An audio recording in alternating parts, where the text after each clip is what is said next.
नमस्ते, मैं professor doctor Dinesh Gupta आज आपके सामने फिर एक नई जानकारी, एक नई ऊर्जा, एक नई कहानी, एक नई बातें, एक नई दिलचस्प काम करने के लिए, आगे बढ़ने के लिए, मोटिवेट होने के लिए, प्रोत्साहित होने के लिए मैं आपके समक्ष हाजिर हो चुका हूं। और आज हम शुरुआत करने वाले हैं एक ज़बरदस्त कहानी से।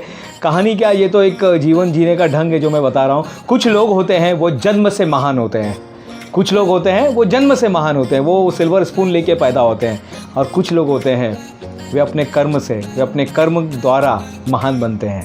वे अपने कर्मों से, अपने काम करके, अपने लगन से, अपनी क्षमता से, अपने काम करने के ढंग से, लोगों को हेल्प करने के माध्यम से वो महान बनते हैं, वो ऊंचाई पर जाते हैं। आज उसी के बारे में बात करने जा रहा हूँ। चेस, सबको पता है चेस, शतरंज जो है उसके बारे में सभी लोग जानते हैं कि शतरंज क्या होता है।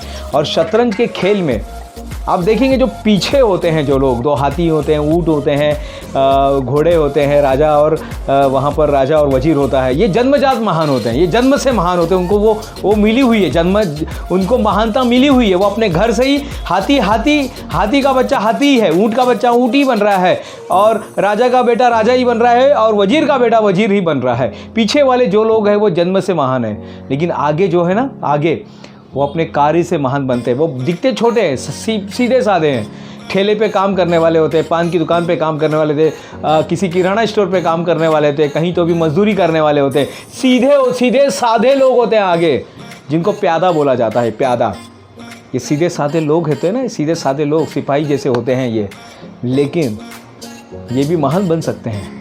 ये लोग भी महान बन सकते हैं, जिनको आप देख रहे हैं यहाँ पर, ये भी महान बन सकते हैं। लेकिन कब? एक शतरंज का नियम है, इसको याद रखिएगा। इस नियम को याद रखिएगा। इस वीडियो के माध्यम से जितने लोग सुन रहे हैं, और आप कोशिश कीजिए अधिक से अधिक लोग तक ये बातें जानी चाहिए। ये आपकी और हमारी सबकी जिम्मेदारी है कि बातें सबको पता चले कि एक जो मजदूर होता है ना आगे, एक जो सिपाही होता है आगे, ये भी राजा बन सकता है, ये भी वजीर बन सकता है। कब? शतरंज का एक नियम कहता है कि अगर अपने आप को 1 2 3 4 5 6 खाने तक अगर वो संभाल लेता है, 6 खाने तक अपने आप को बचा के रखता है, 6 साल तक अपने आप को संभाल लेता है, 6 बातों से अपने आप को छुटकारा पा लेता है, तो ये जो सादा सा प्यादा होता है ना, सादा सीधा सादा गरीब, ये भी वजीर बन जाता है और राजा को चेकमेट करता है। ये ज़बरदस्त है। तो हमारे जीवन में भी हमें मौके मिले। हम दिखने में तो सब सीधे साधे हैं, कोई मजदूर लग रहा होगा, कोई क्या लग रहा होगा, लेकिन हर एक को महान बनने का, हर इंसान महानता को हासिल किया जा सकता है। ज़रूरी नहीं है कि राजा का बेटा राजा बने, जो हकदार है वो राजा बनेगा। आप भी बन सकते हैं, आपके अंदर भी महानता है, बस महानता से एक कदम दूर है, बस 6 कदम की दूरी पर महानता आपसे जुड़ी हुई है।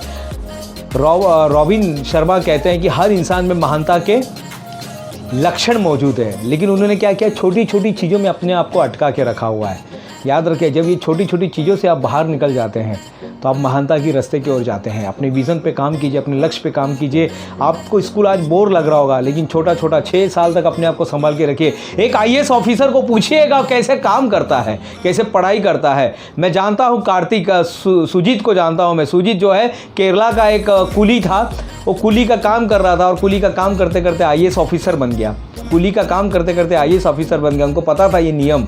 हम दिखने में तो छोटे होते हैं, ये जो प्यादे आपको दिख रहे हैं, ये छोटे से प्यादे दिखाई दे रहे हैं, लेकिन ये सब में महानता बनने की क्षमता है, और आप में भी महानता बनने की क्षमता है। आप सब महानता को हासिल कर सकते हैं। भले हम महान घर में पैदा नहीं हुए, हम महान जाति में पैदा नहीं हुए, हम महान कोई पढ़ाई हमारे पास नहीं की हुई, हमारे पास महानता के कोई लक्षण आज आपके पास मौजूद नहीं होंगे, लेकिन मुझे पूरा विश्वास है आप सब में कुछ ना कुछ अगर आप ढूंढेंगे तो आप महान बन सकते हैं। मुझ पर विश्वास कीजिए, आप महान बन सकते हैं। आपके अंदर महानता की सारे के सारी चीज़ें मौजूद है, उस पर काम कीजिएगा। कुछ लोग जन्मजात महान होते हैं और कुछ लोग अपने कर्मों से महान बनते हैं। डॉक्टर बाबा साहब अम्बेडकर ने कहा था, कुछ लोग होते हैं सफलता है, कुछ लोग ज़िंदगी में जो महान बनते हैं ना, बहुत सारे लोग अपने जन्म से नहीं बल्कि कर्म से महान बनते हैं। ऐसे कर्म कीजिए।